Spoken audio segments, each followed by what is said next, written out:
The morning sun had just begun to rise over Manila, casting a soft orange glow across the narrow streets where life always started early. Vendors were already setting up their stalls, children ran barefoot to buy pandesal, and jeepneys roared awake one by one, filling the air with the familiar blend of diesel and the scent of frying garlic. In the middle of this everyday chaos stood a young Filipino boy named Mateo, clutching an old guitar that had more scratches than strings.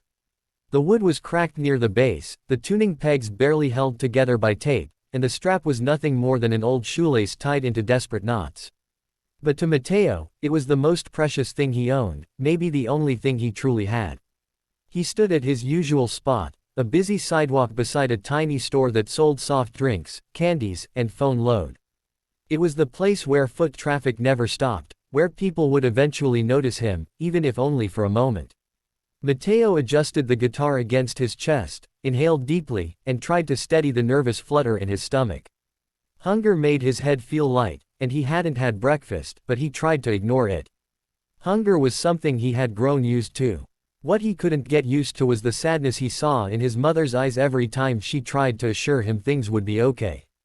His mother was sick, too weak to work, and Mateo had taken it upon himself to help. He didn't have many ways to earn money. He was too young to look for jobs and too honest to steal, but he had something, his voice. People had told him he sang well. Some said his voice sounded like it came from someone who had lived 100 difficult years. Others said he sang like he was praying. Maybe that was true. Every time he sang, he prayed silently for another day, another chance, another miracle. Mateo plucked a chord, wincing slightly as the sound buzzed off key.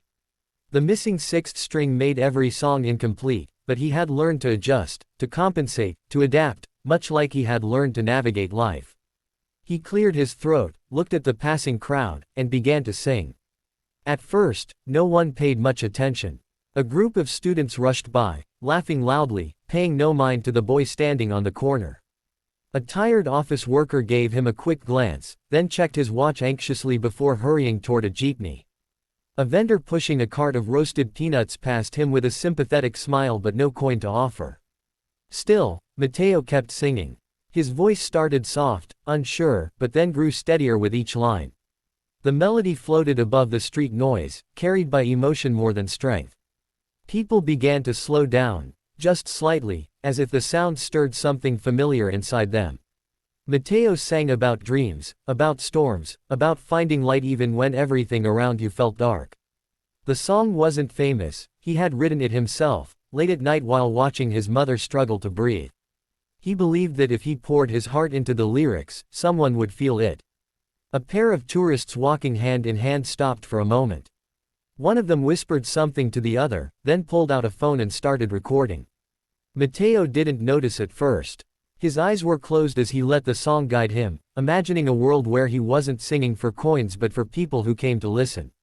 In his mind, he wasn't standing on a noisy street corner, he was on a big stage, under bright lights, with an audience cheering just for him. Fantasies like that helped him survive the harder days. The tourists listened in silence. The woman smiled softly, touched by the boy's voice. She reached into her bag and dropped a few folded bills into his small cardboard box.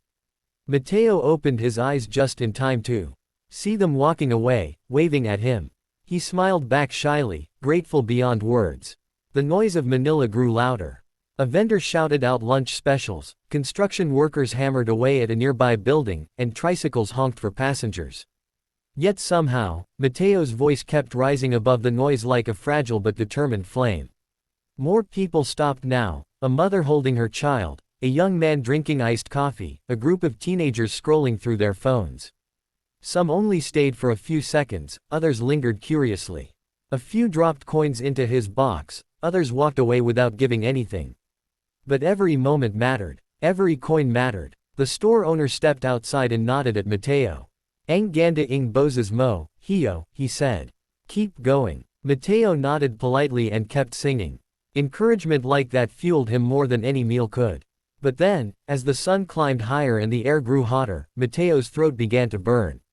He had already been singing for hours, and fatigue crept into his muscles. Sweat trickled down his temples, and his hands trembled slightly as he strummed. He considered taking a short break, but the thought of returning home empty-handed pushed him to continue. His mother needed medicine that day. If he didn't earn enough, she would go without it again. As he began his next song, a jeepney driver leaned out of his vehicle and shouted good-naturedly, "Ayos yan. Keep singing, little man." A few passengers clapped along. Mateo smiled shyly, his confidence growing. Moments like this reminded him that strangers could be kind, that the world wasn't always cold. Another tourist, this time a man with a large camera slung around his neck, paused in front of him. He watched, fascinated, recording Mateo from different angles. The man seemed to sense that there was something special about this boy, something raw and real. Mateo didn't realize that the video being filmed would soon be uploaded online, where it would spread like wildfire, touching hearts far beyond the streets of Manila. As the day went on, Mateo's voice grew stronger, more impassioned, as if he were singing for someone far away, maybe for the version of himself he hoped to become. His dreams felt impossibly big, but he refused to let them fade. In every note, there was longing, in every lyric, a plea for someone to hear him, to see him, to believe in him. The sky began to shift, the golden afternoon light casting long shadows across the pavement. Mateo looked at the coins in his box. It wasn't much, but it was something. Enough for medicine, maybe enough for dinner. As he wiped sweat from his forehead, he allowed himself a rare moment of relief. He didn't know that far across the ocean, a stage awaited him. He didn't know that soon he would stand before thousands, under lights brighter than the sun. He didn't know that his voice would bring tears to a man known for his unshakable composure. For now, he was just a boy singing on a street corner, fighting to survive one song at a time, completely unaware that destiny was already listening.